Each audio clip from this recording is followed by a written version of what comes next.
Assalamualaikum warahmatullahi wabarakatuh. Baik, perkenalkan nama saya Fauzia dengan NIM 45220912344 dari kelas D Fakultas Psikologi Universitas Boswa Makassar. Nah, pada kesempatan kali ini di sini saya ingin sedikit menjelaskan tentang variabel penelitian.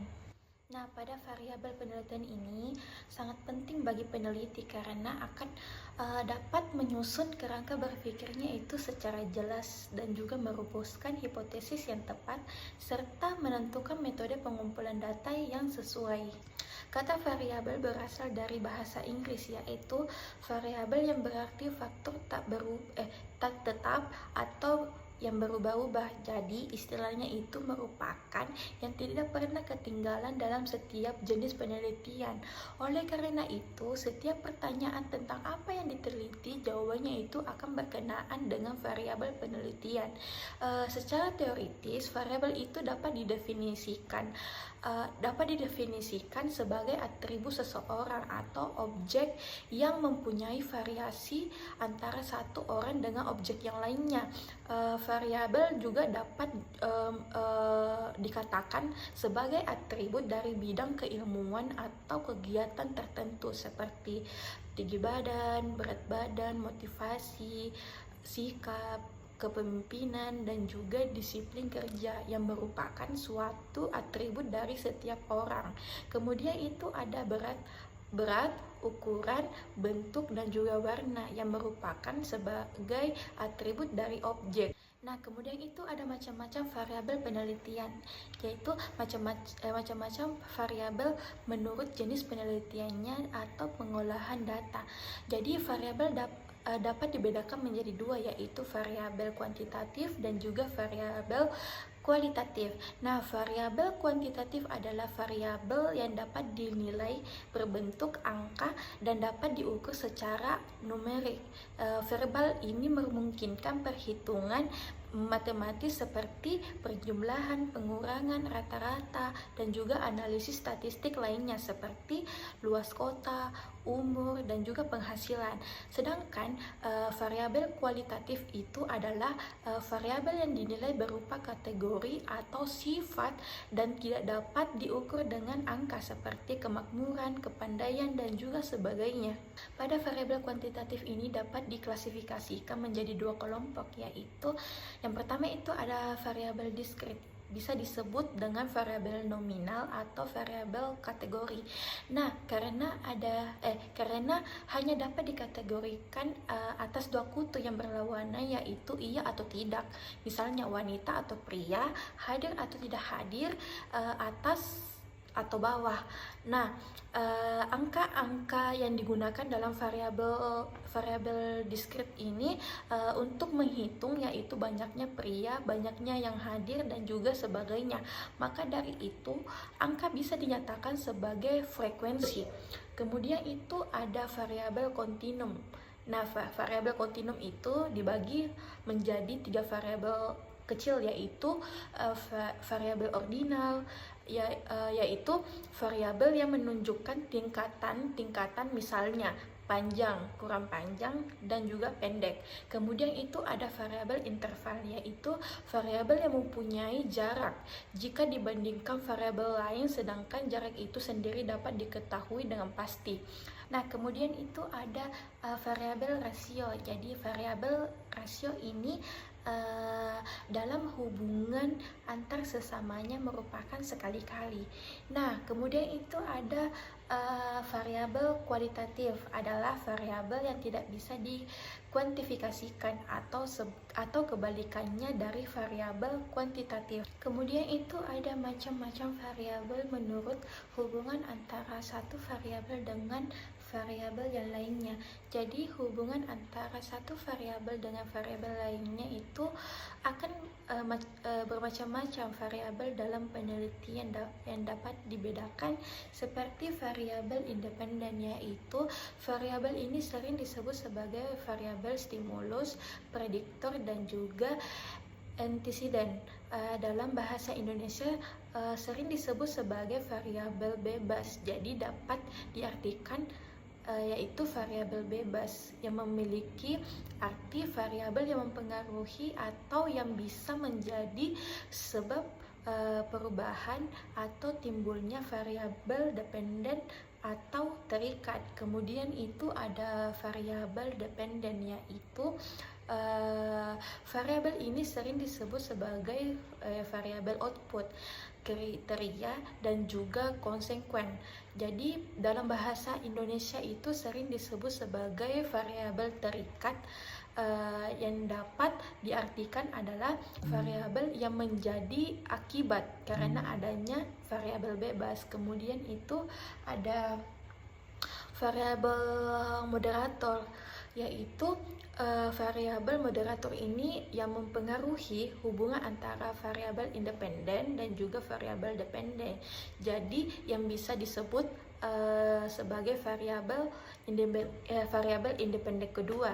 Kemudian itu ada variabel intervening, yaitu variabel yang secara teoritis yang akan mempengaruhi hubungan antara variabel independen dengan dependen, itu menjadi hubungan yang tidak langsung dan tidak dapat diamati atau diukur. Variabel yang dapat didefinisikan yaitu variabel antara variabel independen dengan dependen, sehingga variabel independen itu tidak langsung mempengaruhi perubahannya atau timbulnya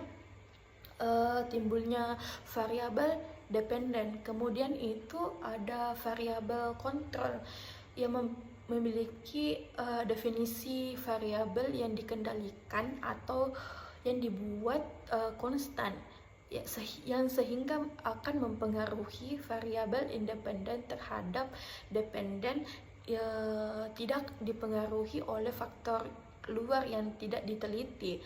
Jadi variabel kontrol ini sering digunakan oleh peneliti apabila akan melakukan penelitian yang bersifat membandingkan.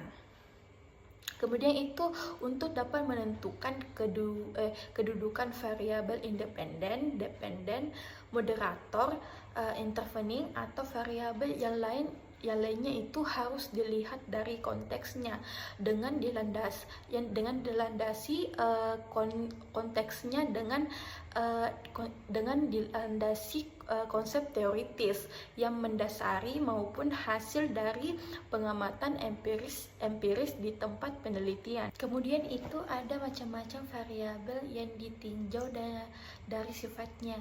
Ditinjau dari sifatnya itu variabel penelitian dapat dibedakan menjadi dua, yaitu yang pertama itu ada variabel statis, adalah variabel yang tidak dapat diubah keberadaannya, misalnya itu jenis kelamin, status sosial, dan lain-lain. Variabel ini biasa disebut sebagai variabel yang tidak berdaya. Kemudian itu ada yang kedua, variabel dinamis, yaitu variabel yang dapat diubah keberadaannya berupa pengubahan, peningkatan, atau penurunan. Contohnya itu variabel dinamis adalah di kedisiplinan, motivasi, kepedulian, dan juga sebagainya. Variabel ini disebut sebagai variabel terubah. Kemudian itu ada pengukuran variabel. Jadi ukuran variabel penelitian dapat dikelompokkan menjadi 4. Yang pertama itu ada skala nominal, yaitu suatu himpunan yang terdiri dari anggota-anggotanya yang mempunyai kesamaan tiap anggotanya dan juga memiliki perbedaan dari anggota himpunan yang lain. Contohnya itu seperti jenis kelamin dapat dibedakan antara laki-laki dan juga perempuan. Kemudian itu ada pekerjaan dapat dibedakan sebagai petani, pegawai, pedagang, dan juga sebagainya. Kemudian itu ada golongan darah yang dapat dibedakan menjadi golongan darah O, A, B dan juga AB. Kemudian itu ada ras yang dapat dibedakan atas Mongoloid, Kaukasoid dan juga Negroid dan juga sebagainya. Kemudian itu ada suku bangsa, dapat dibedakan dengan suku Bugis, Jawa, Sunda, Batak dan juga suku-suku lainnya. Kemudian itu ada skala nominal, variasinya itu tidak menunjukkan berurutan atau kesinambungan. Tiap variasi berdiri sendiri secara terpisah. Kemudian itu ada skala ordinal, yaitu skala variabel yang menunjukkan tingkatan-tingkatan. Jadi skala ordinal ini dapat juga didefinisikan sebagai himpunan yang beranggotakan menurut ranking, urutan, pangkat atau juga jabatan. Jadi skala ordinal ini merupakan skala data kontinum yang batas satu variasi naik, nilai yang lain tidak jelas sehingga dapat dibandingkan hanyalah nilai tersebut yang lebih tinggi, sama atau lebih rendah daripada nilai lainnya. Contohnya itu seperti tingkat pendidikan dikategorikan menjadi SD, SMP, SMA. Kemudian ada pendapatan dikategorikan menjadi tinggi, sedang dan juga rendah. Kemudian itu ada tingkat keganasan kanker yang dikategorikan dalam stadium 1, 2 dan juga 3. Hal ini dapat dikatakan bahwa stadium 2 itu lebih berat daripada stadium 1 dan stadium 3 lebih berat daripada stadium 2. Kemudian itu ada yang terakhir, yaitu sikap seperti setuju, ragu-ragu dan juga tidak setuju. Nah, kemudian itu ada skala interval yang merupakan skala data kontinum yang batas variasi nilai satu dengan yang lain, sehingga jarak atau intervalnya itu dapat dibandingkan dan juga dapat dikatakan skala interval bila jarak atau perbedaan antara nilai atau perbedaan antara nilai pengamatan satu dengan nilai pengamatan lainnya itu dapat diketahui secara pasti. Kemudian itu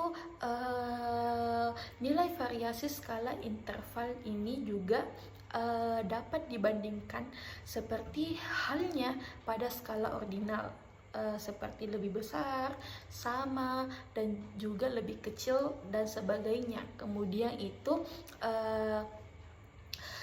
nilai mutlaknya itu tidak dapat dibandingkan secara matematis.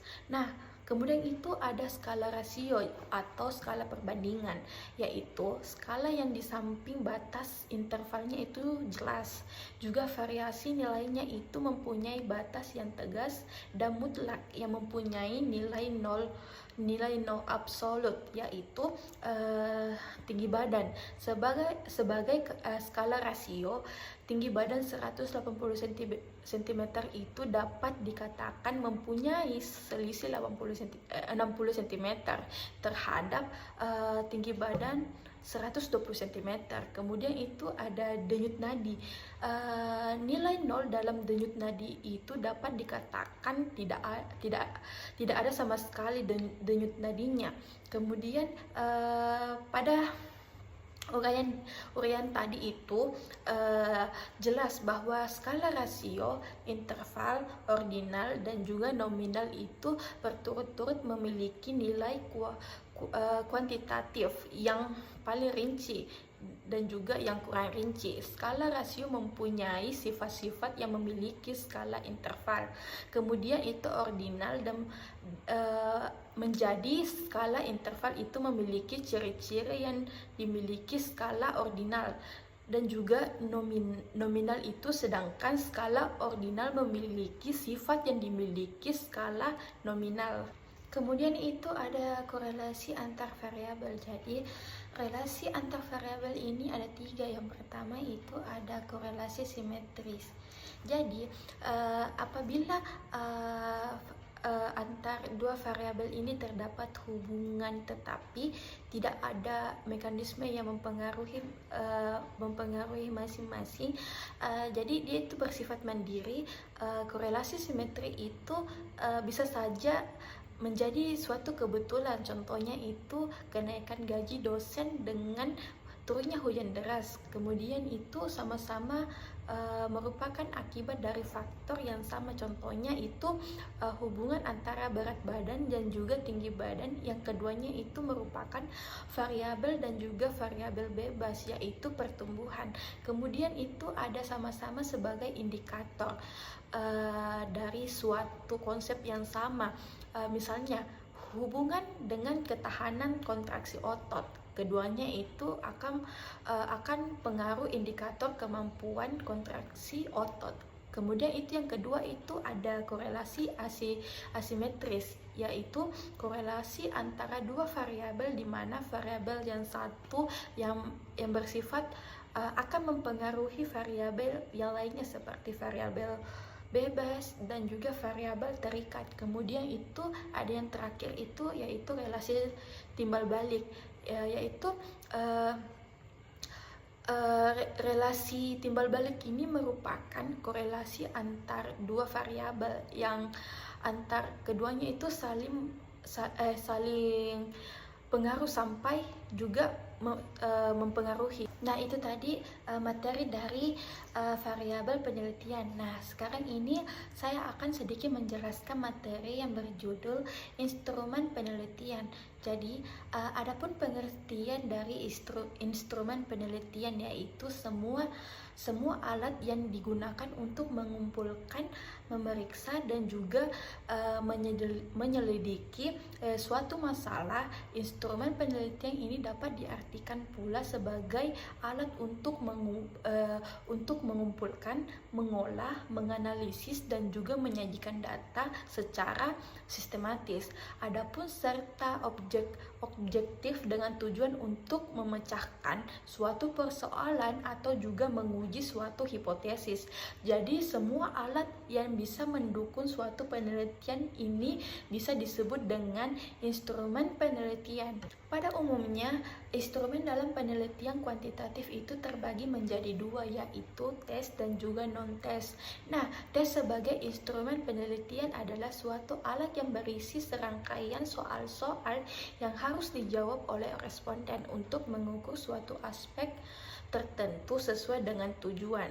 Kemudian itu selain tes itu terdapat juga instrumen non-tes seperti skala, sikap atau pertanyaan untuk digunakan bagi peneliti yang menggunakan data jenis pedoman wawancara.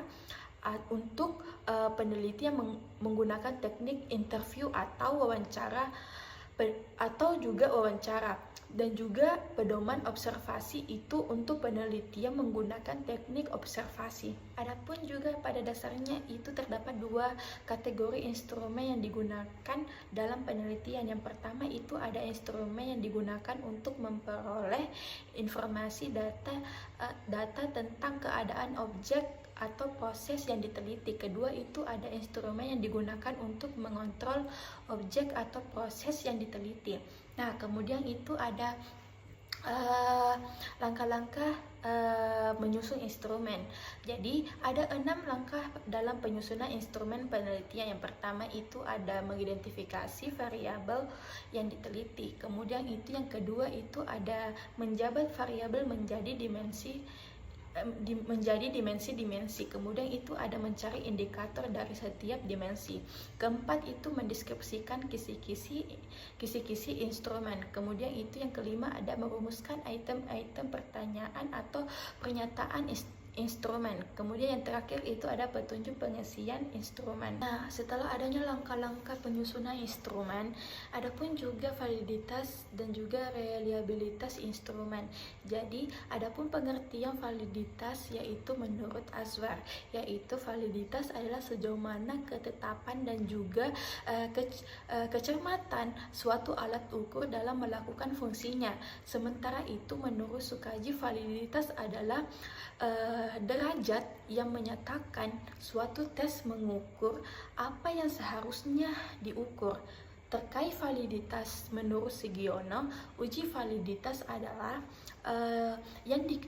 suatu langkah pengujian yang dilakukan terhadap isi atau konten dari suatu instrumen dengan tujuan untuk mengukur ketetapan instrumen yang digunakan dalam suatu penelitian. Kemudian itu ada penelitian reliabilitas, yaitu reliabilitas itu serangkaian pengukuran atau serangkaian alat ukur yang memiliki konsistensi bila pengukuran yang dilakukan dengan alat ukur itu dilakukan secara berulang. Kemudian itu kualitas instrumen ditentukan oleh dua kriteria utama, yaitu validitas dan juga reliabilitas. Jadi validitas itu merupakan suatu instrumen yang menurutnya itu akan menentukan sebuah jauh yang dapat mengukur apa yang dihendak diukurnya.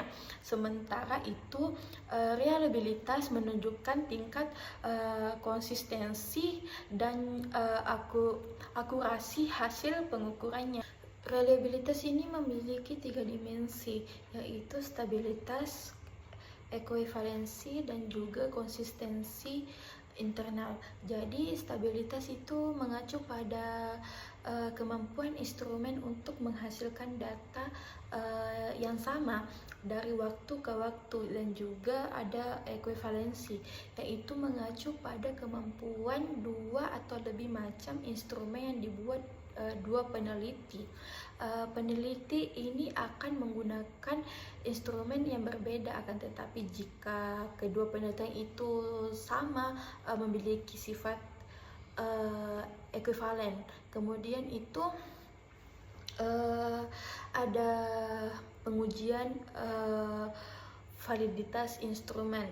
Jadi ada 3 jenis pengujian validitas instrumen, yaitu yang pertama ada pengujian validitas konstruk.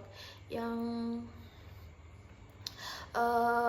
pengujian validitas konstruk ini jika instrumen tersebut dapat digunakan untuk mengukur gejala sesuai dengan yang didefinisikan.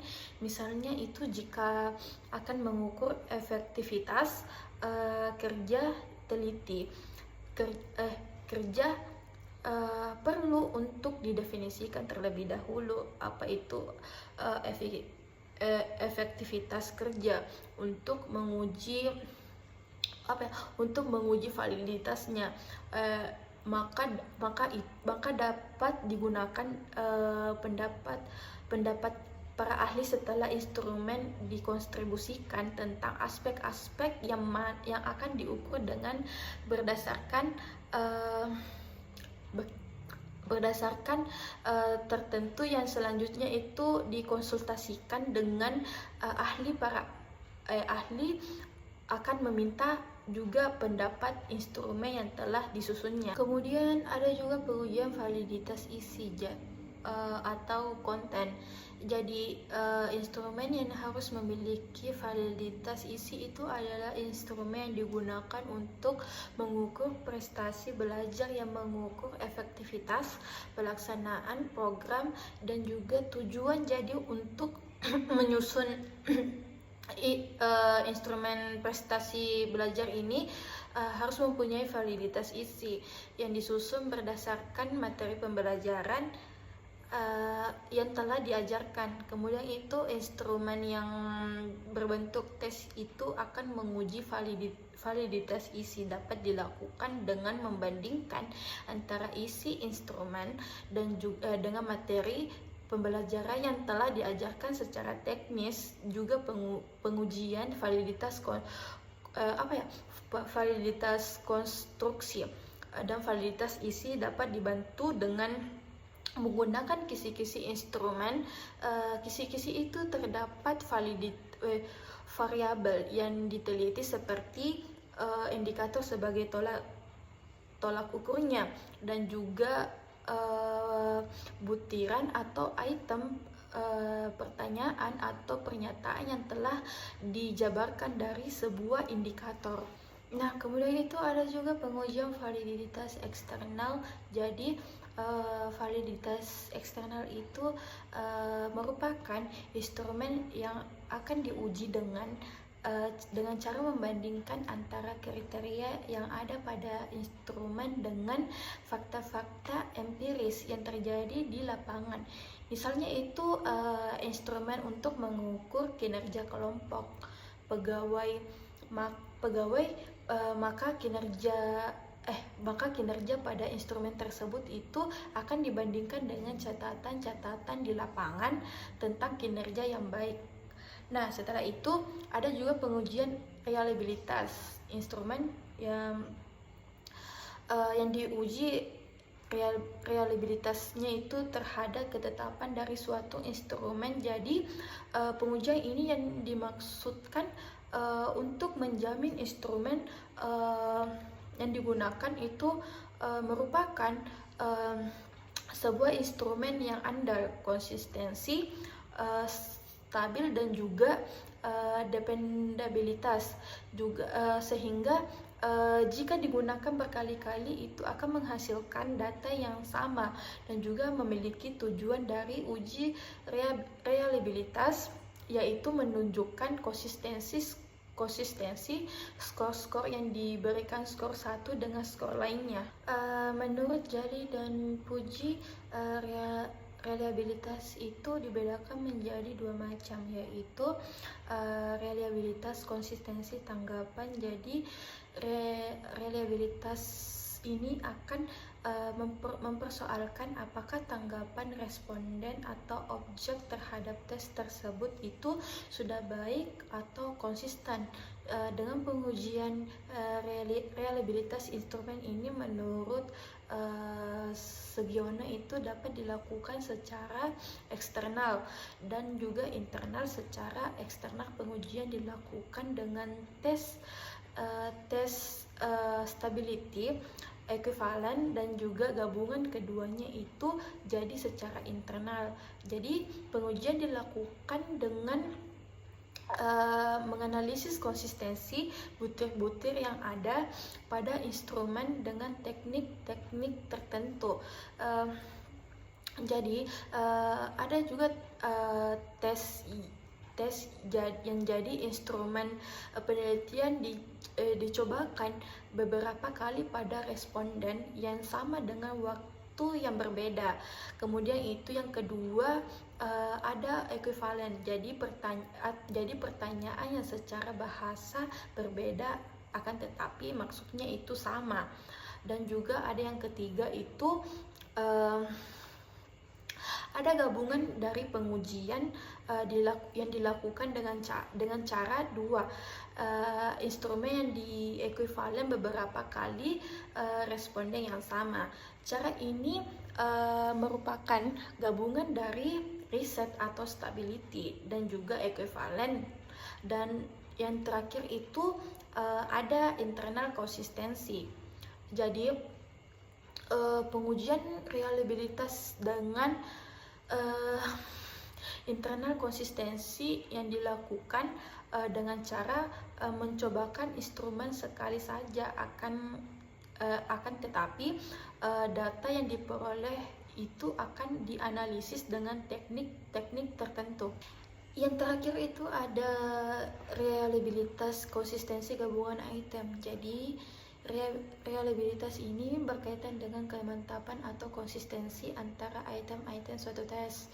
Jadi apabila terdapat bagian objek ukur yang sama, hasil ukur melalui item yang kontradiksi atau tidak konsisten dengan hasil ukur melalui item yang lain, maka pengukuran dengan tes alat ukur sebagai suatu kesatuan itu tidak akan dapat dipercayai. Jadi itulah tadi materi yang saya paparkan. Kurang lebihnya mohon dimaafkan. Assalamualaikum warahmatullahi wabarakatuh.